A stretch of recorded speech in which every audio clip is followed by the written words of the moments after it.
주일 동안 잘 지내셨습니까? 네. 지난주에 제가 나눠드린 평신도 서도지 교령 한번 읽어보셨습니까? 네. 대답이 좀 약하십니다. 읽어보셨다면은 그 가운데서 어떤 내용이 기억에 남으십니까? 기억 남으시는 내용 없어도 괜찮습니다. 사도직이라는 말, 우리가 사도라는 말, 그것을 기억하시면 될 것 같아요. 우리가 사도다. 사도는 어떤 사명을 받았잖아요. 그렇죠? 예수님의 제자들이 여럿이 있었는데 그 제자들은 각자 고유한 사명을 받았습니다. 우리가 이렇게 공부하는 까닭도 나의 사명이 무엇일까? 하느님이 나에게 주신, 만약에 저를 사도로 뽑았다면 저에게 주신 사명은 무엇일까? 여러분들이 저를 보실 때 저의 사명은 뭐인 것 같아요? 학교에서 공부 가르치는 거요. 네. 마찬가지입니다. 저도 이제 학교에서 공부 가르치고 또 사회적으로 또 어떤 활동을 하고 또 우리 교회 안에서 저에게 부여된 어떤 임무들을 수행하고요. 특히 제가 말씀드리는 내용은 제가 알아서 제가 그렇게 잘 살기 때문에 그렇게 말씀드리는 거 아닙니다. 항상 우리가 교학 상장이라는 말이 있죠. 가르치고 배우는데 서로 성장한다. 그게 교학 상장이에요. 전통적으로 이 교육학에서 아주 중요한 말입니다. 그런데 우리 이 교회 안에서 우리 성직자, 수도자분들도 또 우리를 가르치십니다. 그렇죠? 네. 그런데 그분들도 완전하시기 때문에 가르치시는 거 아닙니다. 가르치는 가운데 내가 어떻게 살고 있는가 늘 성찰하게 된다는 거죠. 그래서 실제로 제가 예전에 어떤 신부님한테 그런 말씀을 들었어요. 강론은 첫 번째 강론의 대상이 나 자신이다. 그 강론의 말씀을 내가 먼저 잘 살아야 되겠다. 그렇게 하기 위해서 강론하신다는 겁니다. 저는 그 말이 저한테 아주 가슴 깊이 다가왔어요. 실제로 그렇죠? 만약에 우리가 제대로 살아야만 누구에게 진리를 전파할 수 있다면 이 세상에 진리를 전파할 수 있는 사람은 몇몇 안 될 거예요. 그렇죠? 여러분들은 어떻게 생각하시는지요? 저는 그렇게 생각합니다. 그래서 우리가 부족하지만 더 하나님의 뜻에 맞게 살아갈 수 있도록 또 서로 전교하고 서로 하나님의 말씀을 배우고 또 그렇게 살아가려고 노력하는 것이죠. 네, 그런 점에서 저도 여러분들보다 더 못 살 수도 있습니다. 그렇죠? 자신이 없습니다. 그러나 저도 더 잘 살기 위해서 저의 사도직을 제가 나날이 새롭게 깨닫기 위해서 이 자리에서 감히 말씀을 드린다고 할 수 있습니다. 그래서 제가 질문도 막 드리는 겁니다. 저도 숙제 잘 못하면서 질문도 드립니다. 그런데 지난주에 제가 그 사도직 교령을 읽어보면서 저한테 좀 인상에 남는 구절은 그 32항에 나오는 말씀인데요. 우리 평신도 사도직은 꼭 성경과 교리만을 배우는 것이 아니라 세상의 학문도 공부해야 한다는 것입니다. 세상의 학문을 우리가 잘 알아야지 세상에 나가서 하나님의 말씀을 전할 수 있다는 것이죠. 또 세상의 변화를 우리가 도모할 수 있다는 것입니다. 세상 우리는 어느 정도 살다가 갈 거니까 세상이 어떻게 되든 무관심한 것이 아니라 그 세상에 우리가 참여하면서 그 세상을 변화시키는 것이죠. 그래서 오늘 제가 말씀드릴 내용은 우리 천주교회가 어떻게 창립이 되었는가, 그리고 또 그분들이 어떤 정신을 가지고 살았는가, 그 말씀을 드리려고 하는 겁니다. 그분들은 정말 어려운 시기에 살으셨거든요. 임진왜란, 병자호란, 이런 외세가 우리나라에 침입을 해서 우리나라 전국토가 다 아주 쑥대밭이 됐어요. 모든 문화재를 다 일본 총나라에서 다 약탈해가고 많은 사람들이, 무고한 사람들이 또 희생되고 또 심지어는 왕 세자까지 막 붙들려 가고요, 청나라로. 그런 어떤 경황이 없는 그런 상황에서도 우리 지식인들, 또 지식인들뿐만이 아니라 우리나라 사람들은 어떤 정신을 가지고 살았는지 우리가 이것을 한번 살펴볼 필요가 있다는 것이죠. 그리고 그때에 우리 하나님의 말씀이 우리 안에 자리 잡기 시작했다는 거예요. 아주 신비로운 거 아니겠습니까? 너무나 어려울 때 우리가 신앙을 되돌아보면은 여러분들이 편안할 때 주님이 오셨습니까? 어려울 때 오셨습니까? 어려울 때 오셨습니다. 저희 어머니도 제가 저희 어머니 때문에 공짜로 세례를 받았거든요. 저희 어머니가 저희 가정사를 조금 말씀드리면 저희 아버님이 이북에서 내려오셨습니다. 일가 친척이 아무도 없어요. 오로지 저희 아버님 혼자예요. 그래서 친척을 알아보니까 20몇 촌이에요. 20몇 촌이면 사실은 친척이라고 얘기하기도 힘들죠. 그러니까 혼자서 또 결혼하고 자녀들을 키워야 되니까 얼마나 힘들겠어요. 그러다가 사업을 하시다가 사업이 또 잘 안 되고 그래서 저희 어머니가 저희 어머니도 그냥 이렇게 양순하게 이렇게 집에서 자라신 분이라 세상을 잘 몰랐어요. 그러니까 어떻게 해요? 이제 다 아이들이 어리고 아이들을 어떻게 먹여 살려야 되는데, 그런데 그 먹여 살릴 것은 막연하게 걱정하면서 간 곳이 성당입니다. 그래서 성당에 가서 어떻게 이 난관을 헤쳐나갈 수 있을까? 하나님한테 그것을 어떤 답을 얻기를 원하셨어요. 그래서 일단 우리가 그렇잖아요. 뭐 당장 무엇을 일을 하더라도 마음의 자세가 상당히 중요하잖아요. 그래서 저는 저희 어머니가 굉장히 중요한 결정을 내리셨다. 어디에 가서 일을 하는 것도 중요하지만 신앙을 갖게 되었다는 것이 너무나 중요하다는 거예요. 그리고 뭐 절에 가실 수도 있습니다. 제가 어릴 때는 절에도 다니셨어요. 그런데 그것은 뭐 4월 초파일이나 특별한 일이 있을 때만 절에 갔지 매주 이렇게 가는 건 아니었거든요.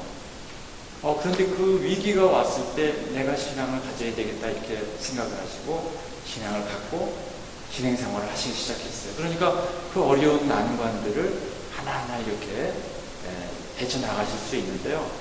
저희 어머니가 모든 교리를 막 다 외우셔가지고서 온 가족이 그냥 애들까지 전부 다 세례를 받은 겁니다. 저희 집에 저희 아버님도 그냥 받으셨어요. 그래서 저희 집에는 뭐 요새, 바오로, 베드로 온 사도들이 다 있습니다. 아무튼 그런데 그 신앙이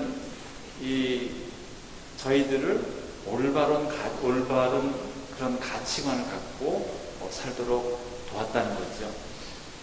하나의 아주 재미있는 예인데요. 저희만 그런 게 아니라 저희 집이 이제 신앙을 가졌는데도 집이 계속 가세가 기울어 가지고서 집까지 다 팔게 됐습니다. 집까지 팔게 됐는데요. 그때 저희 어머니가 막 신앙이 흔들린 적도 있었어요. 그래서 다른 사람들이 와서 천주교 나가지 말고 다른 신앙을 가지십시오. 그냥 또 귀가 솔깃해가지고서 그러면 내가 또 다른 곳을 가야 되나? 그런데 저는 좀 성장했었죠. 중학교 다닐 때인데요. 어머니가 만약에 다른 종교를 믿으시면 저는 집을 떠나겠습니다. 제가 그렇게 했어요. 근데 왜냐하면 저는 성당 다니는데 재미를 붙였거든요. 그런데 그러니까 저희 어머니가 다른 종교 선택했다, 아들을 하나 잃어버리게 생겼다 이래가지고서 안 가셨어요. 그리고 이제 계속 믿음을 가지시고 그 집을 팔고 이사를 갔는데요. 그때 제가 저한테 설득하기 위해서 다른 종교를 가지시려고 그 마당에다가 뭐 십자 고상, 뭐 묵주 이것을 다 이렇게 묻었어요. 그 사람들이 와서 저희 어머니를 그렇게 이제 유혹한 겁니다. 근데 그거 다시 또 이제 파낼 수는 없고 새로 사서 이제 깊이 파묻었으니까 이제 사서 다시 신앙을 가지셨는데, 그 다음에 이사 오신 분이 꿈의 마당에서 십자가가 나타난다는 거예요. 특별한 일이죠. 그분이 그렇게 왜 십자가가 나타나는지 모르겠다고 저희한테 와서 그렇게 물어봤어요. 그래서 예전에 신앙을 떠나려고 고상이랑 이런 것을 그 마당, 그게 화단이거든요. 거기에 묻어놨는데 아마도 신앙을 가지라고 그렇게 거기에서 꿈에 나타나시는 것 같다고 그렇게 전해주셨다 그래요. 그래서 그분도 신앙을 갖게 되셨습니다. 왜냐하면 특별하잖아요. 그래서 그분이 이 땅이 복된 땅이다 그렇게 생각하셨대요. 왜냐 그분도 신앙을 갖게 하셨기 때문에. 이게 신비스러운 겁니다. 우리가 이렇게 생활하다 보면 그런 신비스러운 체험들이 있어요. 그렇죠? 네. 그래서 저도 제가 여기 길동에 오는 것도 신비스러운 일입니다.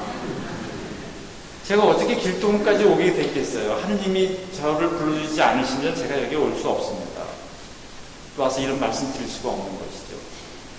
네, 그래서 우리는 각자가 하느님의 고유한 부르심이 있고 또 그 부르심이 무엇인지 내가 무엇을 하도록 나를 부르시는지 그걸 우리가 한번 생각해 볼 필요가 있다고 봅니다. 그래서 오늘은 제가 예전에 아주 오래전에 조금 이렇게 글로 써서 뭐 어렵게 쓴 글은 아닙니다. 그런데 여러분들이 이 시간에는 이걸 읽으실 필요는 없고요. 제가 이것을 설명을 드릴 겁니다. 그런데 이제 댁에 가셔서 다시 한번 읽어보시면 제가 말씀드린 내용들이 생각이 날 수가 있어요. 그래서 중요한 내용만 제가 같이 읽어볼 거고요. 우리 천주교가 우리나라에 전해진 것은 한 세 시기로 나눌 수가 있어요. 세 시기라 그러면은 첫 번째는 임진왜란 때, 그 다음에는 병자호란 임진왜란 때 일본 군들이 들어오잖아요. 그때 신부님이 오십니다. 여기에도 제가 썼지만은 세스페데스라는 그레고리오 세스페데스라는 신부님이 오십니다. 이건 군종 신부님이죠. 일본 군들을 위해서 일본 군 가운데 있는 천주교 신자들을 위해서 오셨습니다. 그런데 우리나라 사람들도 일본에 끌려간 사람들이 나중에 신앙을 갖게 되었죠. 그래서 이제 여러분들이 일본에 나가사키인가요? 거기 성지순례를 가시면은 그 성지에 가서 우리 신앙인들의 모습을 우리가 또 일부 볼 수가 있습니다. 그런데 그 당시에 복음이 전파되었다고 볼 수는 없습니다. 이 땅에 교회가 성립이 돼야 되거든요. 공동체가. 그런데 이제 아직 공동체가 생기지는 않은 것이고요. 두 번째는 우리 소현세자, 그러니까 인조의 아비자고요. 그 소현세자가 볼모로 청나라에 끌려갔을 때 그 청나라의 서양의 그 예수의 신부님들이 거기 와 계셨습니다. 그런데 소현세자가 상당히 똑똑하셨다 그래요. 그래서 그분이 이 선교사들과 아주 교류를 오랫동안 맺으셨습니다. 거기 가 계신 동안이 약 한 10년 정도 가 계셨는데요. 워낙 똑똑하시고 예전에는 이 필담을 주로 받았거든요. 그래서 전부 글로 써서 이렇게 중국어를 직접 하지 않아도 겉에도 필담으로 다 이렇게 의사를 전달할 수 있었습니다. 그런데 소현세자는 상당히 똑똑하셨기 때문에 아마 중국어는 가셔서 1년, 2년 안에 다 하셨을 겁니다. 그래서 이제 그 선교사들과의 깊은 교류가 있었어요. 그런데 그 교류 가운데 아담 샬이라는 선교사가 있습니다. 아담 샬은 독일 사람입니다. 그래서 독일 사람이고 이 아담 샬이 그 천문대에 관상감을 했었어요. 관상감이라는 건 보통 이 천문을, 별의 움직임을 보는 건데요. 그 예수의 회원들이 굉장히 과학적인 지식이 굉장히 뛰어났습니다. 그래서 중국 사람들에게 지식을 전하는 방식은 신학을 처음에 전하면 신학을 알아들을 수가 없어요. 그렇죠? 그래서 자연학 가운데서도 천문학을 이들에게 전하는 것이죠. 그래서 우리의 천문, 우리의 달력, 또 우리의 어떤 그 세계에 대한 이해, 어떻게 우주가 구성되어 있는지 이것을 전하면서 아주 친분이 도타워졌습니다. 그런데 소현세자도 중국에 있으면서 그 학자들하고 아주 깊이 있는 논의들을 했어요. 그런데 그분이 이제 10년 만에 돌아오시면서 상당히 많은 책을 가지고 왔습니다. 그래서 그 당시에 10년 소현세자가 오실 때에 그 중국에 계신 선교사들은 여러 세대가 좀 지났어요. 그래서 이미 우리가 이것을 적응주의라고 얘기하는데요. 하느님의 말씀이 중국에 어떻게 정착할까? 이것을 우리가 적응주의라는, 어코모데이션이라는 말을 씁니다. 그 적응주의가 상당히 진화를 했어요. 그래서 진화를 해서 우리 그때 갔던 학자들이 천주에 대해서, 하느님에 대해서 이해할 수 있는 폭이 넓어졌다고 볼 수 있습니다. 그러니까 일설에는 소현세자가 벌써 거기서 천주교 신자가 되었을 수도 있다, 이런 얘기도 합니다. 그런데 확실한 건 저희들이 모르죠. 다만 분명한 것은 그분이 많은 과학서적과 그 학문에, 서양 학문에 대한 한역서, 그러니까 선교사들이 전부 한문으로 글을 쓰기 시작합니다. 여러분들이 잘 아시는 마테오 리치라고 들어보셨죠? 네, 그 마테오 리치가 상당히 중요한 책들을 썼어요. 천주시라는 책도 썼지만요, 음악에 대한 책도 쓰고요, 또 그 지도에 대한 그러한 아주 그 지리학에 대한 책도 쓰고, 의학에 대한, 집안이 본래 의학 집안이기 때문에요. 그래서 백과전서파라 그래서 아주 그 방대한 지식을 가지고 있는 그런 선교사들입니다. 그분들이 그런 전통이 있었기 때문에 그분들이 또 그런 많은 한역서들을 또 저술했는데, 서양 학문을 동양에 전하기 위해서요. 그때에 우리 소현세자가 책을 많이 가지고 왔습니다. 그러니까 그 책들을 우리 학자들은 굉장히 학구적인 학자들이거든요. 우리 그 한국 사람이 아주 독특합니다. 어떤 점에서 독특하냐 하면은 이렇게 늦은 시간에도 공부하러 오시는 게 독특하다는 거예요. 이렇게 공부하러 다니는 그런 나라가 별로 없습니다. 왜냐하면 저녁 되면 전부 쉬잖아요. 그렇죠? 그런데 우리나라 사람들은 아니에요. 이 진리를 찾아서 끊임없이 찾아다니는 그런 민족입니다. 우리 민족이. 그렇기 때문에 우리 민족 안에서 선교사의 책만 가지고 천주교가 창립이 되는 거예요. 이거는 지구상 어느 나라도 이런 나라가 없어요. 그래서 그때 상당히 많은 책들이 들어왔는데, 그 책들을 우리 유학자들이 서로 빌려가면서 책들을 탐독을 했습니다. 그리고 또 우리가 여기에는 이 정두원이라는 이 사절단으로 이제 중국에 가게 되면은요, 중국에서 많은 책을 우리가 선물로 가져옵니다. 그런데 여러분들 그 성호이익이라는 학자 혹시 아시나요? 네, 그 성호이익이 그 중국의 그 집안이, 이익의 그 집안에서 성절사라 그래서 계절마다 중국에 가서 그 문안을 드리고, 우리나라는 중국의 제후국처럼 있었거든요. 그래서 문안을 드리고 황제에게 그 다음에 선물을 가져오는데, 그때 선물이 주로 책입니다. 중국 사람들이 우리나라 사람들 보면 약간 두려워해요. 왜 그럴까요? 자기들이 뭘 연구해놓으면 그걸 가져간다고 생각하거든요. 여러분은 문익점이 뭘 가져오셨어요? 네, 씨앗을 가져오잖아요. 그런 것처럼 우리는 뭐 새로운 거 있으면 가져옵니다. 북경에 가면 유리창이라는 데가 있어요. 거기 가면 책방도 있고 온갖 진기한 것들이 굉장히 많습니다. 우리나라 사람들은 그 진기한 데 관심이 있는 게 아니고요, 이 사유하는데, 새로운 사유, 여기에 굉장히 관심이 많아요.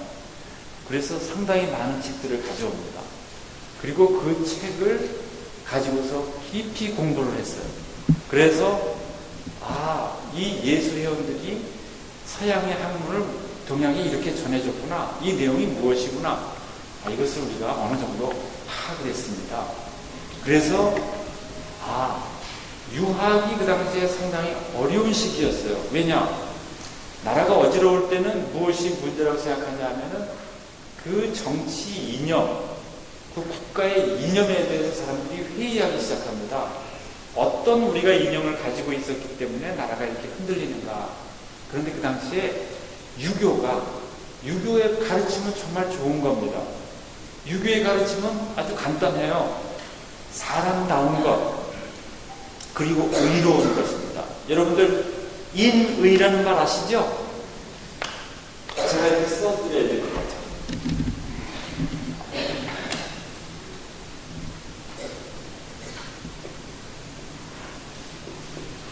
인의인데요.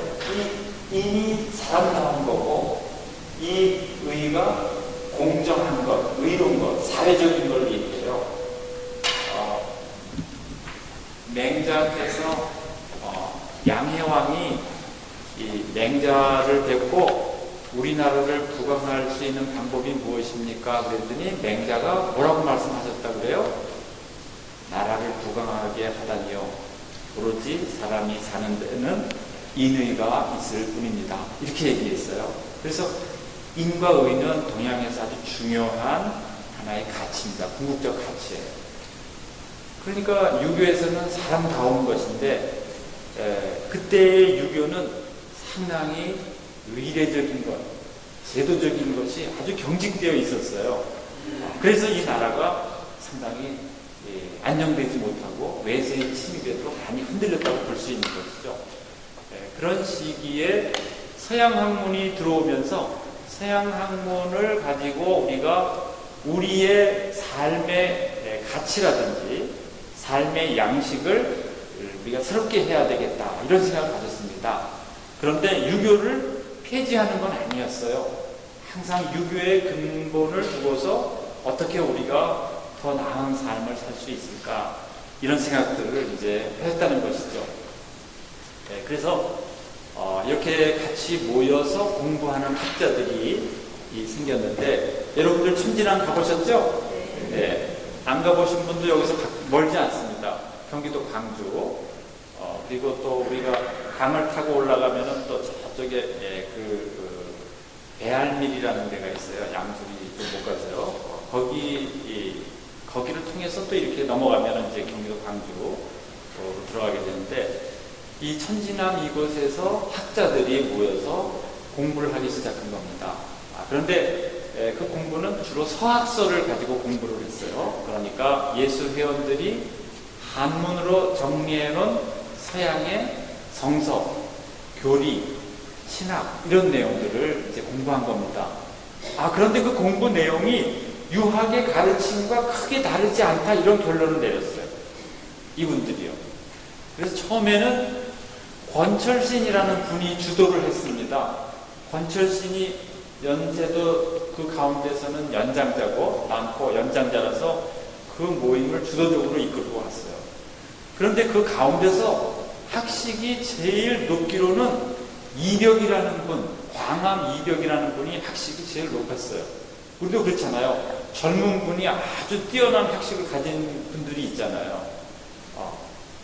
그런데 이분은 본래 무관 집안인데 아주 학식이 뛰어나면서 이 공부가 우리의 전통과 크게 다르지 않고 우리의 가치관을 더욱더 발전시키고 우리가 지금 처해 있는 그런 난관들을 해결할 수 있는 그러한 가르침이 여기에 있다, 이렇게 판단을 내렸습니다. 그래서 거기에서 아주 젊은 이승훈을 북경으로 보내는 것이죠. 그래서 북경에 가서 이승훈이 바로 세례를, 북당에서 세례를 받고 돌아와서 이제 많은 사람들에게 세례를 주는 거예요. 제가 지난 시간에 세례는 누가 줄 수 있다 그랬죠? 누구나 다 세례를 줄 수 있다고 그랬어요. 세례는 누구나 다 줄 수 있습니다. 다만 그냥 주는 게 아니라 그 하느님의 이름으로, 그렇죠? 우리가 사도신경이 바로 세례 받을 때 우리가 고백하는 믿음이잖아요. 그 사도신경의 내용을 받아들이면서 우리가 세례를 줄 수가 있습니다.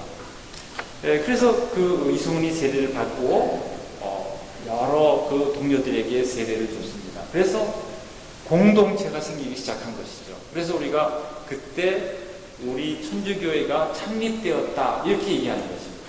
그러니까 교회는 둘 이상이 있어야지 교회가 되거든요. 공동체가 있어야 돼요.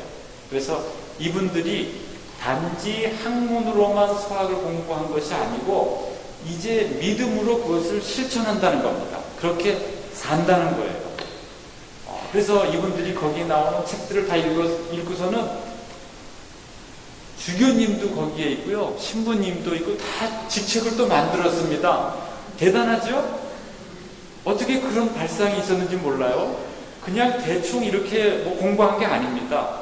딱 위계를 세우고요, 거기서 각각의 역할을 하고 아주 진지하게 교회의 모습을 갖췄던 거예요. 그러니까 이 모습을 보고서 이 모습에 대해서 이제 스스로 이거 우리가 이렇게 해도 되는가 그런 또 의문이 생기지 않았겠어요? 그래서 북경에 다시 우리 한 이론을 보내게 되는 것이죠. 거기에 윤유일이라고 했죠. 윤유일을 이제 보내게 됩니다. 그때 윤유일이 북경에 가서 그 구베아 주교님에게 우리가 이렇게 교회를 창립해서 미사도 드리고 하고 있는데 이것이 올바른지요? 그런데 우리는 그거 승낙받으러 갔다가요, 엉뚱한 거 아닙니다. 그 의외의 어떤 명령을 우리가 받아주고 왔어요. 그게 뭐냐면은 가성직제는 더 이상 그렇게 해서는 안 된다 하는 것하고, 또 하나는 제사를 지내지 말라 그랬어요. 제사. 그런데 그 동양에서의 제사는 그 당시에 이제 그 제사가 가지고 있는 의미는 본래 전통적으로는 미신을 우리가 불러오는 것이 아닙니다. 어떤 그냥 조상신을 불러와서 신이 와서 식사하고 가시고 우리가 또 그 때때로 그분을 다시 불러서 그렇게 해서 그분과 만나고 그러한 어떤 예식이 아니고요. 본래 제사라는 것은 살아있는 사람들이 그 가족 공동체를 더욱더 유기적으로 발전시키고 그들이 결속할 수 있도록 하기 위해서 제사가 있는 겁니다. 그런데 이 당시에 예수회원들과 예수회와 그 예수회가 아닌 중국에서 선교하던 프란치스코회, 도미니코회가 예수회를 교황청에다가 고발을 했습니다. 왜 고발을 했느냐? 예수회는 제사를 허용한다는 거예요. 그래서 선교사들이 두 패로 갈렸습니다. 한쪽에서는 제사를 지내도 좋다, 한쪽에서는 제사를 지내면 안 된다, 이렇게 갈라졌댔어요. 그런데 그 논쟁이, 교황청은 그 논쟁을 소르본느 대학의 학자들에게 의뢰를 했습니다. 이 사안에 대해서는 여러분들이 더 잘 아니까 이거를 결정을 내려달라, 이렇게 의뢰를 했어요. 그런데 소르본느 대학에서 철학자들이 논의를 한 결과 이것은 예수회가 잘못한 것이다, 그렇게 결정이 납니다. 그 결정 이후에 중국에서와 마찬가지로 우리나라에서도 더 이상 제사를 지낼 수 없게 되었어요. 그래서 이건 뒤에 역사적 배경이 있습니다. 그냥 예수회원들은 굉장히 동양 문화에 대해서 우호적이었거든요. 그리고 제사가 미신이 아니라 이분들이 조상을 섬기는 하나의 문화라는 걸 알고 있었어요. 그래서 우리 교회도 오랫동안 제사를 못 지내게 했다고, 요새는 성전에서 제사 지냈죠? 네. 그게 왜냐하면 제사는 살아있는 사람들을 위한 것이다 하는 것이 그 문화의 그 의미들을 우리가 제대로 알아냈기 때문에 그런 것입니다. 그래서 이제 그런데도 그 당시에 제사를 이제 못하게 하고, 또 우리 천주교 신자들은 아주 더욱더 그 신앙에 결속을 하면서 우리의 신앙생활을 아주 열심히 하였는데요. 그때 이 전주에 그 권상현, 그 윤지충, 이 두 사람이 그 어머니의 신주를 불태웠어요. 여러분들이 신주 하면은 이렇게 제사 지낼 때 신주 이렇게 모셔서 사당에서 신주를 모셔서 이렇게 제사를 지내고 그렇죠? 어디로 장소를 이동할 때는요. 근데 그 신주 제사 지낼 때 우리가 그분이 계시다고 생각하는 그 신주를 불태워서 유교적으로는 큰 문제가 된 겁니다. 그래서 이제 그건 뭐냐면은 유교에서는 신주는 아주 신성한 것이에요. 요새 우리의 표현으로 얘기하면은 초상화와 같은 것이죠.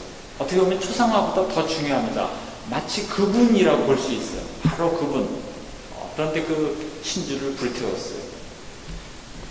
이 사건에 대해서 아주 우리 조정에서는 상당히 놀랬고 이분들에 대해서 어떻게 해야 되는가 많은 논의들이 있었습니다. 그래서 이분들이 이제 형을 받게 되는 것이죠. 그러한 사건이 있었는데요. 이게 시내밖에 이분들이 이제 처벌당하는 그러한 사건이 이렇게 정리가 됩니다. 그런 가운데서도 우리나라에서의 이 신앙의 열정이 아주 상당했어요. 그래서 다시 그 주문모 신부님을 이제 모시게 되는데, 주문모 신부님은 1800년까지, 1801년까지 우리나라에서 그 신부님으로서 상당히 중요한 일들을 하십니다. 사목을 하시는 것이죠. 이제 우리나라 우리 공동체가 신부님을 모시고 사목 교회가 어떻게 보면은 형성되고 또 발전해 나가는 그러한 시기였다고 할 수 있습니다. 그런데 이 1800년이라는 이 해가 아주 중요합니다. 저는 가끔 이 주기가 있어요. 예를 들면은 1800년, 2000년, 이렇게 1900년, 우리가 이렇게 어떤 시기가 있죠. 그래서 근데 이 1800년은 우리나라에 큰 변화를 가져온 시기라고 할 수 있습니다. 서양에서는 이제 이 시기가 상당히 낭만주의 시대와 관련되어 있는데요. 그 정조가 별세합니다. 그 정조는 아버지가 누군지 아시죠? 네, 사도세자. 그래서 정조는 상당히 아주 그 학식이 뛰어난 그런 학자입니다. 그래서 정조가 이제 더 이상 통치하지 않고 그 이후에 이제 우리나라의 어떤 시기가 완전히 바뀌는데, 이 정조까지가 우리 천주교가 여러 박해가 있었지만 지속적으로 발전할 수 있는 시기라고 말씀드릴 수 있어요. 왜냐하면 정조는 천주교를 무조건 박해한 것이 아니고 정학, 즉 유학이 발전하면 사학, 이게 아주 삿된 나쁜 학문이라고 얘기한 것인데요. 이 사학은 저절로 없어진다, 이렇게 생각했고요. 또 본인이 그 아버님이 굉장히 불행하게 돌아가셨잖아요. 그런데 어머니가 굉장히 덕성이 있는 분입니다. 어머니가 배경홍 씨라고 하는데요. 그 어머니가 아버지가 돌아가신 것을 어떤 정치적으로 그것을 안갚음이라 그럴까, 어떤 정치적으로 그것을 해결하지 않도록 그렇게 아주 간곡히 부탁을 했어요. 그래서 정조가 굉장히 심리적으로 스트레스를 굉장히 많이 받은 사람입니다. 왜냐하면 정적인 걸 알잖아요. 자기 아버지를 죽인 그 대신들을 알거든요. 그리고 참아내는 거예요. 여러분 생각해 보세요. 원수를 사랑한 거나 마찬가지죠. 정조는 정말 원수를 사랑한 그러한 어떻게 보면 왕입니다. 그러면서 그 탕평책이라고 해서 여러 우리나라가 사색당파로 막 다 갈렸거든요. 그렇게 갈려진 사람들을 고루 등용을 했어요. 그리고 그 스트레스를 뭐로 이겨냈는가? 공부로 이겨냈습니다. 공부로 이겨냈어요. 어떻게 이겨냈는가? 여러분들이 제가 성균관대학을 나왔지만 그 성균관하고 지금 그 창덕궁이 있죠. 그 창덕궁이 옛날에 궁으로 사용했습니다. 왜냐하면 경복궁이 너무 커요. 그래가지고 왕들이 무서워서 그 안에 들어가서 살지 못합니다. 그래서 조그만 궁에서 이렇게 지냈어요. 그런데 여기 창덕궁하고 성균관대하고는 요 벽 하나 사이거든요. 옛날에 문도 있었습니다. 그래서 이 정조께서 공부를 하시다가 의문이 나는 게 있어요. 그러면 그거를 성균관의 재생들에게 보냅니다. 내가 책을 읽다가 이러이러한 것이 난 이해가 안 되는데 자네들은 어떻게 생각하는가 이렇게 보내요.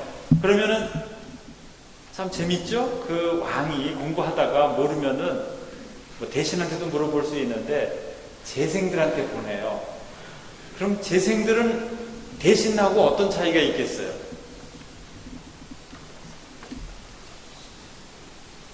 어머님이나 아버님이 어떤 가정의 문제를 자녀들하고 이렇게 얘기를 해보세요. 그러면 아이들의 생각은 아주 기발합니다. 그렇죠? 우리가 지금까지 생각하지 못했던 걸 아이들이 생각을 해내요. 그걸 잘 안 해보시는군요. 아이들하고 꼭 얘기를 저는 해야 된다고 생각해요. 저도 가정에서 뭐 가정의 경제에 대한 거 뭐 이런 거 저희 집사람은 얘기를 하지 말라 그러는데 저는 얘기를 하거든요. 그것은 제가 부담을 주기 위해서 그러는 게 아니라 어떻게 경제에 우리가 경제, 가계가 어떻게 돌아가고 있는지 우리 젊은 사람들이 알 필요가 있다는 거예요. 그런데 이거 좀 다른 이해가 됐지만 정조가 공부하다가 모르는 게 있으면 대신들에게 물으면 맨날 천편일률적인 답만 오거든요. 그런데 이 재생들에게 보내면 재생들이 굉장히 아주 뭐 거기에 똑똑한 재생도 있고요. 재수삼수 해가지고 계속 거기서만 있는 재생들도 있어요. 그래서 연속곡 성균관 스캔들인가 그런 것도 나왔죠. 네. 그런데 정조가 그렇게 질문지를 보냈을 때 그 당시에 성균관에 누가 있었냐 하면은 정약용이라는 학자가 있었어요. 정약용. 정약용은 그때 굉장히 똑똑했거든요. 천재거든요, 정약용이. 근데 정조의 질문이 보통 질문이 아니었어요. 그러니까 이 질문을 가지고 공부를 하다가 모르면은 누구에게 갔겠어요? 자기가 가장 잘 아는 선배, 그리고 이 당시 나를 도와줄 수 있는 분이 누군가. 그런데 그때에 수표교 넘어서 거기에 광암 이력이라는 사람이 살고 있었어요. 그래서 광암에게 갑니다. 광암에게 가서 이런 걸 논의를 한 거예요. 정조께서 이러이러한 질문을 던지셨는데 저는 이렇게 생각하는데 어떻습니까? 그러니까 나는 이렇게 생각한다. 그래서 그 답안을 가지고 다시 그 임금께 정조께 올렸어요. 그러니까 정조는 여러 학생들의 답안을 보지 않겠습니까? 그런데 그 답안 중에서 누구 답안이 좀 특별하겠어요? 다산의 답안이 특별하겠지요. 다산의 답안이. 왜 그렇게 했어요? 거기에는 다산의 생각뿐만이 아니라 광암 이벽의 생각도 담겨져 있기 때문에. 그런데 그 책 가운데에서 정조가 가장 질문을 많이 한 책이 어떤 책이냐 하면은 중용이라는 책이에요. 제가 그래서 두 번째 시간에 중용에 대해서 말씀을 드리는데요. 그래서 그 중용이라는 책에 대해서 상당히 많은 질문들을 했습니다. 그리고 다산이 거기에 이제 응답을 하게 되었는데요.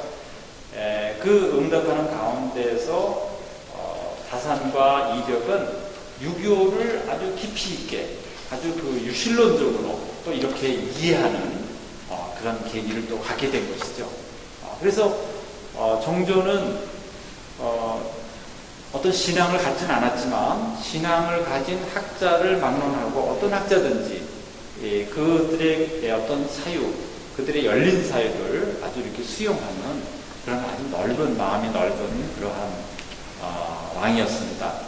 그래서 이 당시가 우리나라에서는 정조 시기, 우리가 보통 영정조라고 얘기하거든요. 영정조의 시기가 우리나라에서 가장 꽃을 피운 시기다 이렇게 얘기를 해요. 학문이나 문화가. 그러니까 임진왜란과 병자호란이 끝나고 나서 아주 침체되어 있던 우리의 문화가 꽃피우는 시기가 영종조 시기입니다. 그런데 특히 정조 때는 천주교와 밀접한 관계를 갖게 되고 천주교가 이 땅에 뿌리를 내리는 그런 시기였어요. 그래서 이 당시에 이벽과 같은 또 같이 천진하면서 공부하던 분들은 어떤 학자들이냐 하면은 소위 남인이라는 학자, 남인, 사색 단파 가운데 남인이 있고 북인이 있습니다. 남인이 있고 북인이 있어요. 여러분들 이 양반제도 아시죠? 양반하면은 무슨 반하고 무슨 반이 있어요? 동반하고 서반이 있죠. 네, 동반하고 서반이 있습니다. 그래서 이제 보통 동반은 문관이라고 그러고요. 서반은 무관이라고 그래요. 근데 우리나라는 꼭 그런 게 아닙니다. 우리나라는 동반은 영남을 얘기하는 거예요. 영남지방 아시죠? 네, 영남지방에 어떤 학자가 있었어요? 대학자. 퇴계 선생님이라고 계시죠? 네, 퇴계 선생님과 조식, 남명이라는 학자가 있습니다. 남명 조식이라는 학자가 있어요. 저 선생 오늘 또 왜 이렇게 골치 아픈 역사 공부를 하는가. 그런데 이거는 우리가 어떻게 보면 상식으로 알고 있어야 돼요. 우리 문화가 어떻게 발전했는가. 그러니까 보세요. 영남 지방이 학자들이 굉장히 많았습니다. 그래서 그 학자들, 거기에 옛날에 우리가 서원이 엄청 많았죠? 그 서원 가운데에서 아주 중요한 서원, 우리가 도산서원이라고 얘기하잖아요. 도산서원. 또 우리 조식 선생님이 계신 또 서원이 있는데, 이 서원이 아주 동쪽에서 아주 중요한 서원입니다. 그 서원 가운데 우리 퇴계 선생님을 우리가 남인이라고 해요. 그 다음에 북인은 우리가 조식 선생님이라고 얘기하는 것이죠. 남명 조식. 남명 조식 선생님 굉장히 행동하는 지식인이고 행동하는 유가예요. 거기에 비해서 이 퇴계 선생님은 아주 학문의 깊이가 굉장히 깊은 분이지요.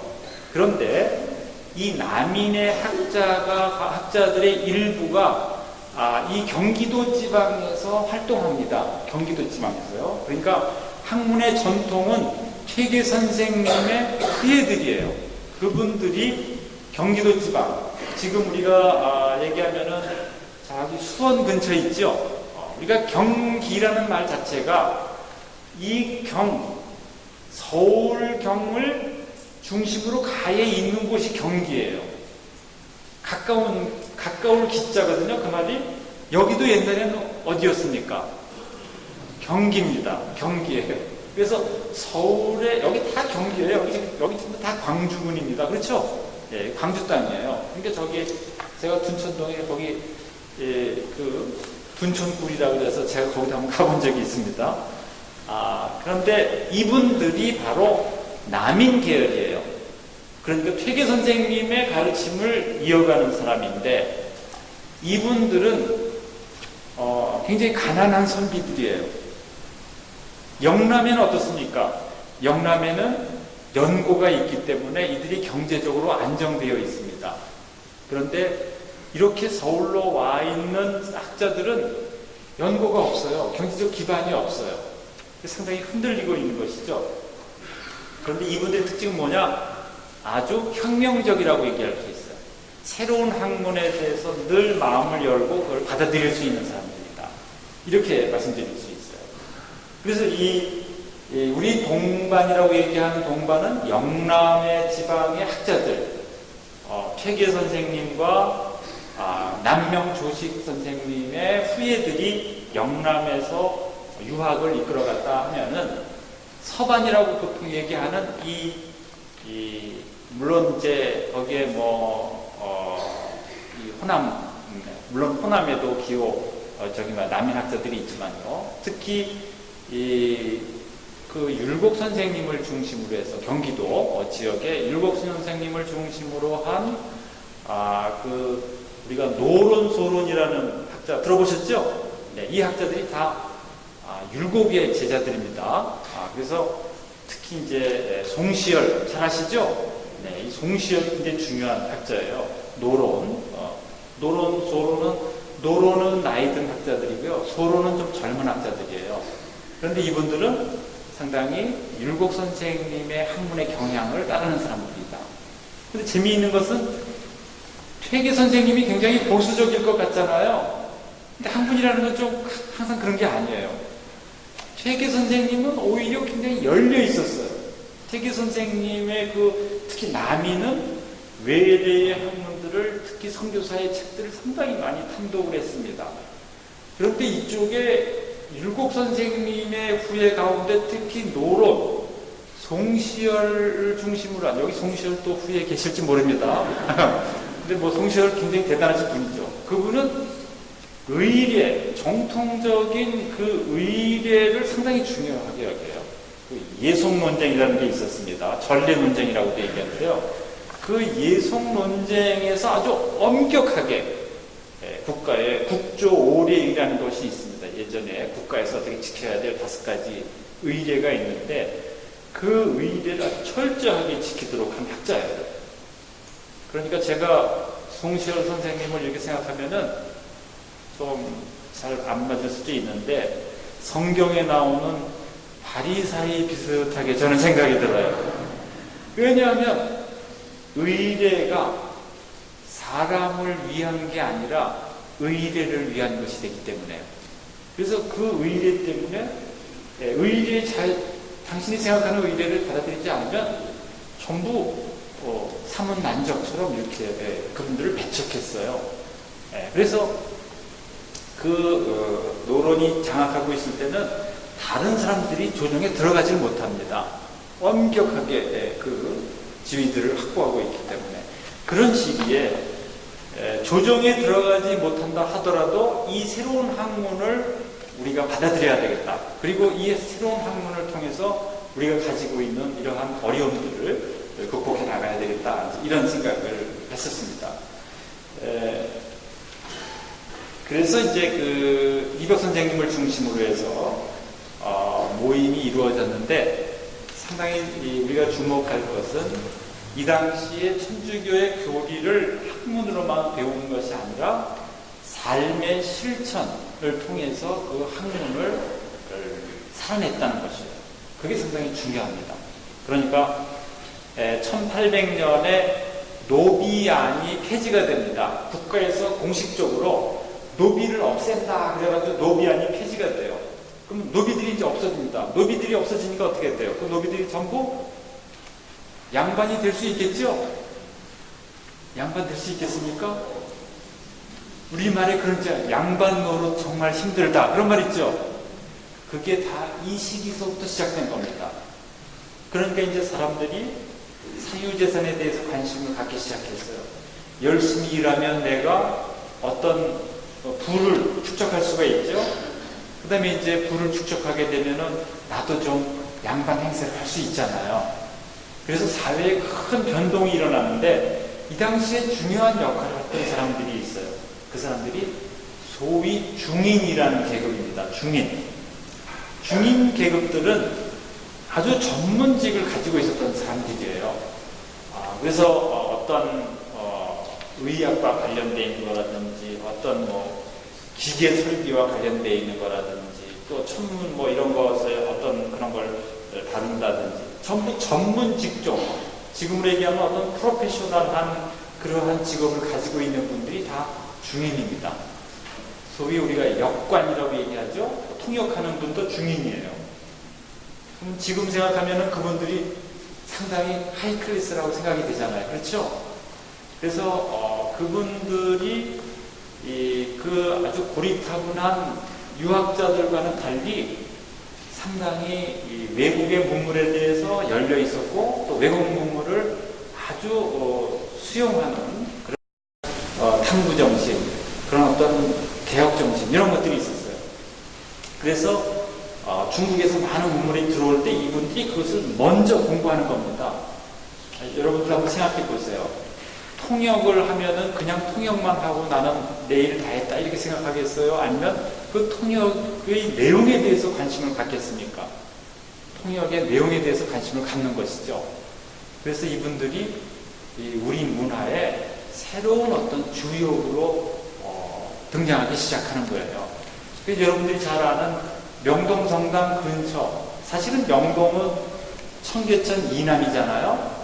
그러니까 이 이남은 양반들이 사는 곳이 아닙니다. 우리 이승 선생님의 남산골 딸깍발이라는 글이 있죠.